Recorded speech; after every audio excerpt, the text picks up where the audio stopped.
बेगुनाह है या गुनाहगार है, केस सही है या गलत है, लेकिन कुछ फैक्चुअल चीजें हैं जिसके जवाब मैं सरकार से मांगूंगा, उत्तर प्रदेश सरकार से, और खास तौर से डीजीपी यूपी से, क्योंकि डीजीपी यूपी ने बोला है कुडोज एसटीएफ, उन्होंने बहुत तारीफ करी है एसटीएफ की। पहली चीज तो सरकार ये बताए कि पॉन्जी स्कीम होती क्या है। अगर अनुभव पॉन्जी स्कीम चला रहे थे तो जो यहाँ पर आप बहुत सारे लोग जानते होंगे, ओली फ्लेम, एमवे, बहुत सारे चेन मार्केटिंग वाले जो हैं, वो क्या पॉन्जी स्कीम नहीं है? वो लोग 50,000 रुपए, 40,000 रुपए, 10,000 रुपए लेके पहले अपना पैकेज बेचते हैं, उसके बाद एजेंट बनाते हो आप, और उसके बाद वो पैकेज को आगे बेचते हो, और वो चेन मार्केटिंग है, प्रोडक्ट बेस्ड। तो क्या वो पॉन्जी स्कीम नहीं है? तो अनुभव कैसे पॉन्जी स्कीम चला रहे हैं? दूसरी बात, मैं ज्यादा नहीं बोलूंगा, बहुत छोटा बोलूंगा, क्योंकि मैं नेता नहीं हूं, भाषण देना नहीं आता है मुझे। एक भाई साहब है दिनेश सिंह, शायद उनकी कंप्लेंट पे एसटीएफ ने एक्शन लिया है और इनको अरेस्ट करा है। पहले तो ये जानिए एसटीएफ है क्या। एसटीएफ 1989 या 98 में स्टैब्लिश हुई थी, स्पेशल टास्क फोर्स, जिसका काम था सीरियस क्राइम देखना। सीरियस क्राइम में आतंकवाद आता है, सीरियस क्राइम में बड़े मर्डर्स आते हैं, बॉम्ब ब्लास्ट वगैरह, इन सारी चीजें आती हैं। एक मिनट मैं उसका आपको पढ़ के सुनाता हूं। मैंने थोड़ी सी रिसर्च करी थी एसटीएफ के बारे में।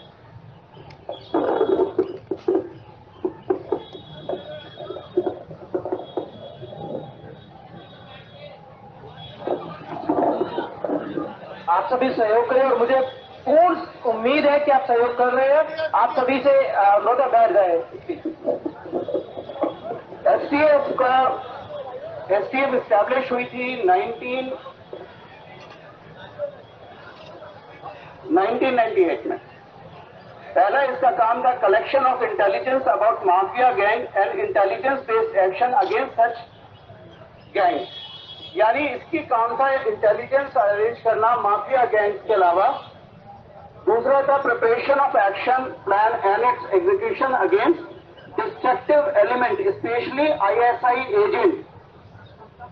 अनुभव क्या आईएसआई एजेंट है? या आप लोग जो उससे जुड़े हैं क्या आईएसआई एजेंट हैं? तीसरा एसटीएफ का काम था action against listed gang in the coordination with district police. अनुभव मित्तल क्या लिस्टेड गैंग में आता है या उसकी कंपनी लिस्टेड गैंग में आती है?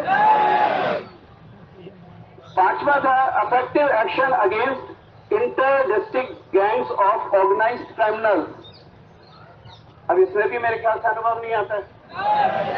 तो एसटीएफ ने कैसे अरेस्ट करा? अगर अरेस्ट करना था, इन्वेस्टिगेशन करना था, तो इकोनॉमिक विंग को करना चाहिए था, जो कि पुलिस का दूसरा आर्म है फाइनेंशियल क्राइम देखने के लिए। एसटीएफ का रोल क्या है यहां पर? कुछ नहीं है। अब इसकी हिस्ट्री समझने की कोशिश कीजिए। 31 दिसंबर के आसपास दिनेश सिंह ने अपनी मेंबरशिप ली अनुभव मित्तल के साथ, जो भी उसने 57,000 पे करे या जो भी अमाउंट पे करा। 31 दिसंबर को मेंबरशिप ली। 11 जनवरी को अखिलेश यादव फेसबुक के डायरेक्टर्स के साथ फोटो डालते हैं। उन्होंने टाइप करा फेसबुक के लिए ताकि फेसबुक स्मॉल बिजनेस को प्रमोट करे। मेरे को एक बात समझ में नहीं आ रही है, यूपी में कितने एंटरप्रेन्योर्स पैदा होते हैं?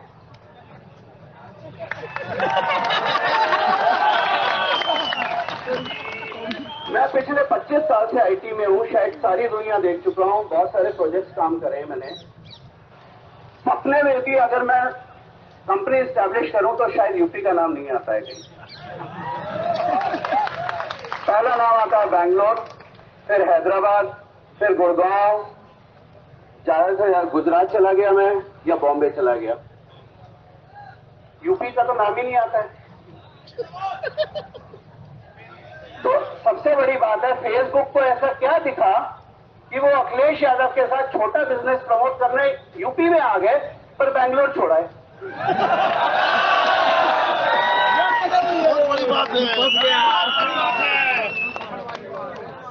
बैंगलोर में मैं इस साल रहा हूँ, हैदराबाद में भी रहा हूँ, हर जगह रहा हूँ। मैंने वहाँ देखा है आईटी इंडस्ट्री के जितने एंटरप्रेन्योर्स वहाँ रोज पैदा होते हैं, शायद उतने यूपी में पूरा स्टेट मिला के भी नहीं होते जितने एक सिटी में होते। तो फेसबुक छोटा बिजनेस प्रमोट करने यूपी में क्यों आया, बैंगलोर क्यों नहीं गया? उसके बाद दिनेश सिंह ने कंप्लेंट करी जिस जनवरी के एंड में, शायद 31 जनवरी को उन्होंने कंप्लेंट करी। 2 फरवरी को अनुभव पटेल को अरेस्ट कर लिया एसटीएफ ने, अनुभव मित्तल को अरेस्ट कर लिया, हाँ अनुभव मित्तल को अरेस्ट कर लिया एसटीएफ ने। दिनेश सिंह एसटीएफ यूपी के एम्प्लॉई हैं, उन्होंने कंप्लेंट करी और एसटीएफ ने अरेस्ट करा। मैं सवाल ये पूछता हूं, क्या दिनेश सिंह को प्लांट करा गया था? दिनेश सिंह एक गवर्नमेंट एम्प्लॉई है, यूपी पुलिस में काम करते हैं, क्या लॉ के हिसाब से वो ऐसी स्कीम में पार्टिसिपेट कर सकते हैं? अगर दिनेश सिंह नहीं कर सकते, वो अपनी वाइफ के नाम से खोल सकते थे, क्योंकि हर एडल्ट है उसकी वाइफ, वो भी पार्टिसिपेट कर सकती है, कोई काम चला सकती है। लेकिन दिनेश सिंह ही क्यों? ये नियम उसको भी पता होगा।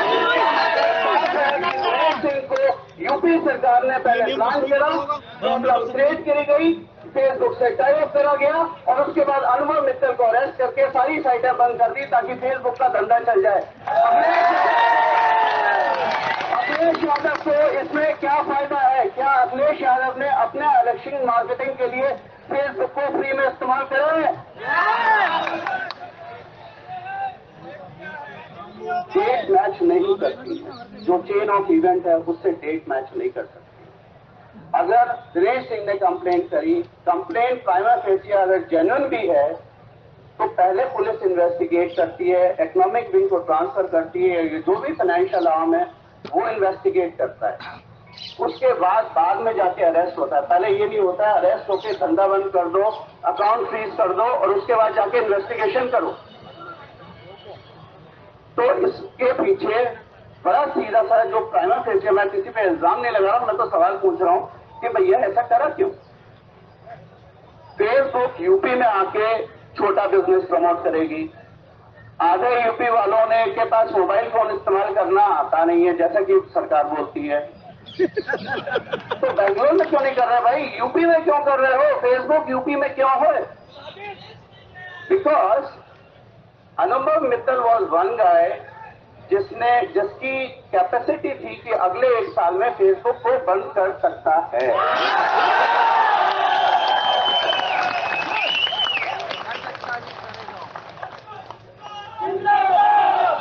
फेसबुक को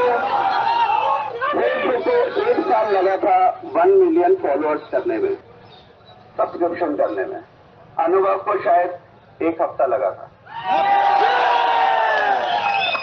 मेरे हिसाब से आज के मतलब जितना मैंने स्टडी करा है अभी बाकी है, क्योंकि मेरे पास कुछ इन्फॉर्मेशन मैंने मंगाई है एसटीएफ से अपने सोर्सेज के थ्रू, जो मेरा नेटवर्क बहुत स्ट्रांग है, शायद 1 हफ्ते में आएगी। उसके बाद मैं खुलेआम डीजीपी यूपी से सवाल करूंगा। मैं चाहता हूं आप सब इसमें पार्टिसिपेट करें। या तो मेरे ट्वीट्स को आप फॉरवर्ड करें या मेरे ट्वीट्स को कॉपी करके आप अपने आप लिखिए, मेरे को कोई दिक्कत नहीं है, लेकिन ये आवाज बंद नहीं होनी चाहिए।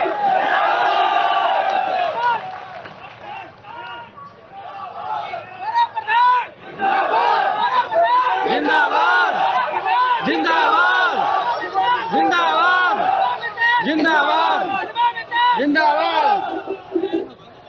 मैं आपको, मेरी इतनी हैसियत तो नहीं है कि मैं आपको लीड कर सकूं, लेकिन मैं इतना कहूंगा कि I am not here to lead you, neither I am here to follow you, but I will walk with you in every step. मेरे पास जितनी और जानकारी है मैंने अपने सोर्सेस को बोला हुआ है, मेरे पास 1-2 दिन में आ जाएगी, अगले सैटरडे तक मैं लेके चलता हूँ, मेरे पास आ जाएगी। उसके बाद मैं इसको इन्वेस्टिगेट करूंगा, मैं अपने क्वेश्चंस बनाऊंगा और मैं डीजीपी यूपी और अखिलेश यादव से सवाल पूछूंगा कि आखिर गलती है किसकी। हम सब इसके साथ हैं। STF prima facie should not be the party to arrest Anubhav Mittal, loud and clear. वो लॉ ब्रीच, ये बात तो बिल्कुल इस्टेब्लिश। अगर मैं कह रहा हूँ अनुभव मित्तल ने फाइनेंशियल क्राइम करा भी है, पॉन्जी स्कीम भी है, तो STF का रोल क्या है? क्या वो क्रिमिनल है? क्या वो भागा था? क्या वो भाग रहा था? मेरी बहुत सारे लोगों से जो मेरे अपना सर्किल है उसमें बात हुई, सबने कहा मेरा रिटर्न टाइमली आया। यहाँ एक बात और समझने की जरूरत है, बहुत इंपॉर्टेंट, ये उनके लिए है जिनके पैसे शायद जनवरी में नहीं आए थे और जो लोगों ने प्रेशर होके दिनेश सिंह के साथ कंप्लेंट पे साइन करा था। मैंने जैसे कहा, मैं IT इंडस्ट्री का हूं, बहुत बड़े बड़े प्रोजेक्ट करे हैं। जब भी कोई प्रोजेक्ट सिस्टम माइग्रेट करता है तो पेमेंट फ्रीज हो जाता है, सारे पेमेंट, चाहे वो एम्प्लॉय सैलरी हो, चाहे जैसे अगर कोई IT इंडस्ट्री का यहाँ पर है, वो मेरी बात शायद समझ सकता है। अगर मेरा सिस्टम ओरेकल पेमेंट रन कर रहा है एम्प्लॉइज के लिए और मुझे SAP में माइग्रेट करना है तो पेमेंट फ्रीज होती है ताकि माइग्रेशन पूरा हो जाए। उस माइग्रेशन में टाइम लगता है। अनुभव ने जनवरी में माइग्रेशन हो रहा था जिसकी वजह से पेमेंट, डेली पेमेंट को उसने वीकली करा। डिमोनेटाइजेशन की वजह से भी फर्क पड़ा तो उसने कहा हम वीकली करेंगे, बाद में हम रेगुलर कर देंगे। तो वो भागा तो नहीं, पेमेंट तो कर ही रहा था। रोज नहीं आई तो हफ्ते में आ गई। और उसने साफ लिखा है, जहां तक मैंने पढ़ा है, कि 24 जनवरी से पेमेंट रेगुलर हो जाएगी as it used to be. तो ये मिस्टर दिनेश सिंह ने क्या काम करा जो इनके पेमेंट नहीं आई, और उसके बाद इन्होंने वाकई में अगर स्कीम ली थी, इन्होंने कोई क्लिक करे हैं नहीं करे हैं? इस बिजनेस से एक चीज और समझिए, ये भी उन लोगों के लिए जो इसको क्रिटिसाइज कर रहे हैं अनुभव मित्तल को, ये पॉन्जी स्कीम है।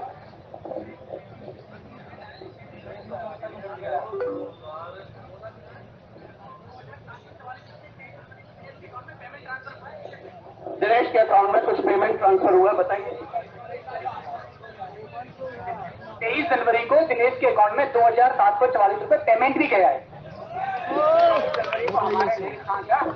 2640 रुपए आए हैंगे और जनवरी में सिर्फ एक ही पेमेंट किया है। तो पेमेंट तो आई है, और जब पेमेंट आई है तो ये पॉलिसी स्कीम कैसे हो गई? अब जरा फेसबुक का मॉडल समझिए।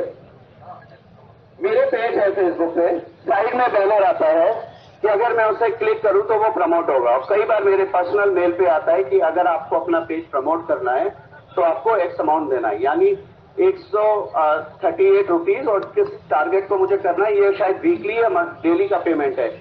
कैलकुलेट करिए तो ये आता है आपका 8 रुपए पर क्लिक। यानी अगर अनुभव मित्तल फेसबुक से बाहर निकल के छोटी कंपनियों को प्रमोट कर रहा है तो ये पॉन्जी स्कीम है, ये तो फेसबुक मॉडल है, यही गूगल एडसेंस का मॉडल है। तो यहां पर अनुभव मित्तल ने कौन सा गुनाह कर दिया कि उसको जेल में बंद करने की जरूरत पड़ी? सर ऐसा है, मैं फेसबुक का फैन नहीं हूं, तो बच्चे होते हैं, मेरे लिए फेसबुक कोई मायने नहीं रखता है, बंद कर दीजिए, कल मुझे बड़ी खुशी होगी।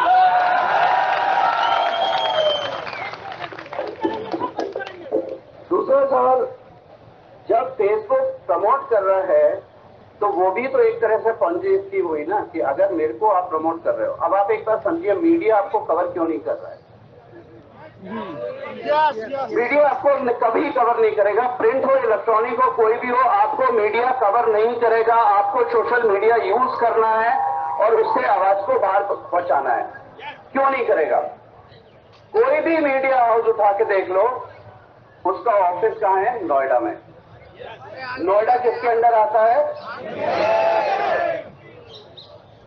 जो सरकार का, यूपी सरकार का पब्लिसिटी डिपार्टमेंट का हेड है, उसका नाम है नवनीत सहगल। नवनीत सहगल के बारे में अगर पढ़ना है तो मेरे ट्विटर पे मैंने उसकी अभी कुछ दिन पहले स्टोरी लिखी थी, वो वहां पर है। बिना नवनीत सहगल के पूछे चिड़िया भी पर नहीं मारती है यूपी में। इंडिया टीवी की लैंड गिफ्टेड है, टाइम्स नाउ की ग्रैंड गिफ्टेड है। एनडीटीवी की शुरुआत हुई थी लॉटरी स्कैम से। एनडीटीवी को, अगर मेरे एज में आप हो कोई भी और शुरुआत का एनडीटीवी देखा हो, तो 1 मिनट का स्लॉट रोज आता था जिसमें अरुणाचल लॉटरी का टिकट नंबर बताया जाता था। जानता है कोई? जानते हैं? ये 800 करोड़ का धंधा था जिससे एनडीटीवी आगे बढ़ा। जी न्यूज नेशनलिस्ट न्यूज है, लिखा भी था 12 तारीख को। लेकिन जरा जी न्यूज का इतिहास देखिए। जी टीवी शुरू कैसे हुआ था? 750 करोड़ लॉटरी स्कैम से, और ये सब नोएडा में बैठे हैं। तो आपको मीडिया कवर नहीं करेगा, ये मैं आज लिख के दे रहा हूं। इसलिए मीडिया का रोना बंद कर दो, अपनी बलबूते पे चलो।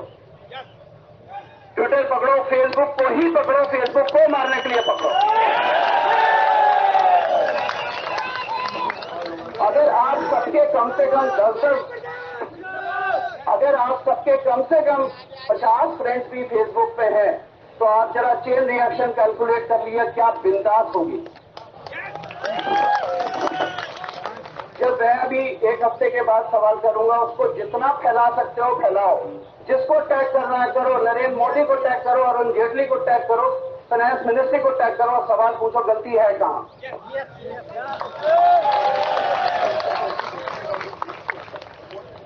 वो फेसबुक पे आप लिखोगे और नहीं आएगा उसके लिए, क्योंकि पीछे बैकएंड पे ब्लॉक है।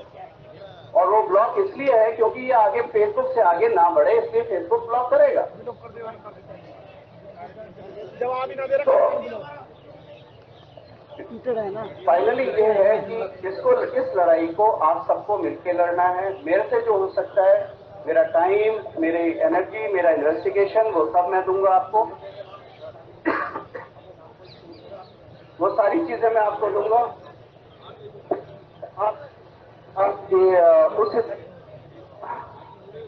आप अपना शुरू कीजिए, फिर बैनर बनाइए, पोस्टर बनाइए, सोशल मीडिया पे डालिए। जितने भी सरकारें हैं, अखिलेश यादव को, यूपी गवर्नमेंट को, यूपी पुलिस को टैग कीजिए, सवाल पूछिए, इल्जाम मत लगाइए। इल्जाम अगर आप लगाएंगे तो आपको कोर्ट में कोई भी घसीट सकता है। मेरे को आज तक मैंने कम से कम 180 खुलासे करे पिछले 1 साल में, जो किसी media, total media put together they haven't done it. मेरे ट्विटर हैंडल को 10 जन का और आईएसआई सबसे ज्यादा फॉलो करता है इंडिया के अलावा, लेकिन आज तक मेरे पे एक भी एफआईआर नहीं है। पता है क्यों? क्योंकि मैं केवल सवाल पूछता हूं, और सवाल इतने तगड़े होते हैं कि जवाब नहीं दे सकता कोई।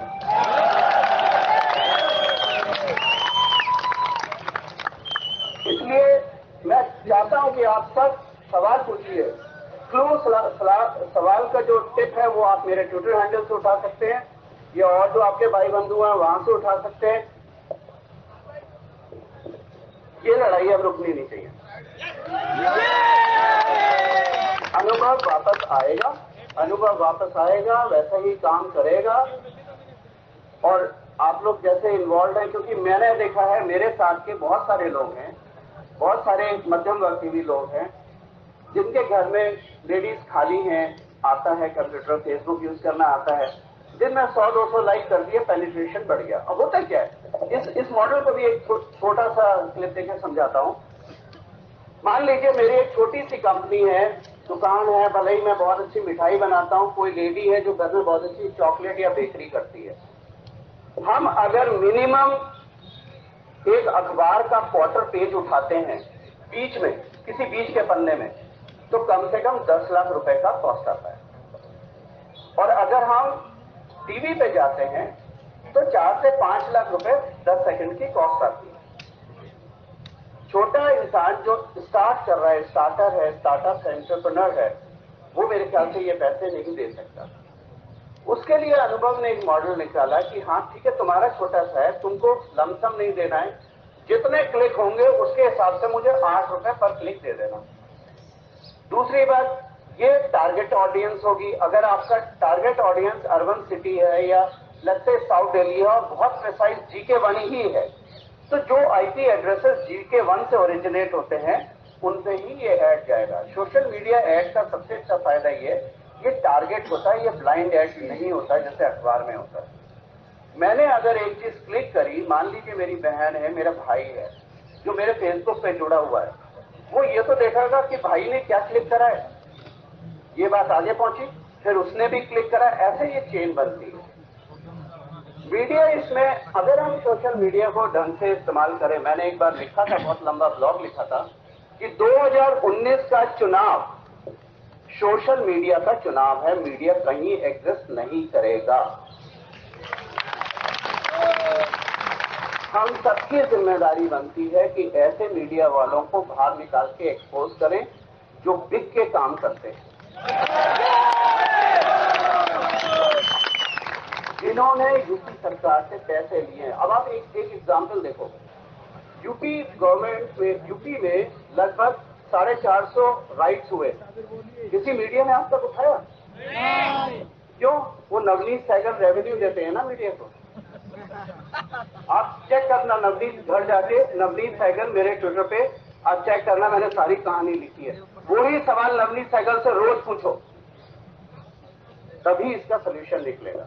दूसरी बात, मैंने आप लोगों के ग्रुप स्कैन कर रहा था, मैंने एक चीज देखी थी, जब तक अनुभव रिलीज नहीं होगा हम वोट नहीं करेंगे। मेरे ख्याल से ये आप लोगों का गलत स्टैंड है, क्योंकि पहली चीज, वोट हमारा राइट है, मैंने भी किया भाई सर, वोट हमारा राइट है।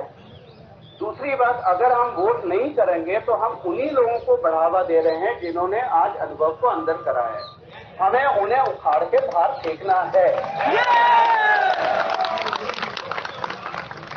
यूपी सरकार की अभी के सरकार में लोग हों या इससे पहले वाले 10% वाले लोग हों, ये कोई अनुभव के सगे नहीं है, इन दोनों को बाहर निकाल के फेंकना है। इसलिए ये स्टैंड आप मत लीजिए कि हमें वोट नहीं करना है। आप जाइए, वोट कीजिए, अपनी ताकत दिखाइए, उखाड़ फेंकिए इन लोगों को।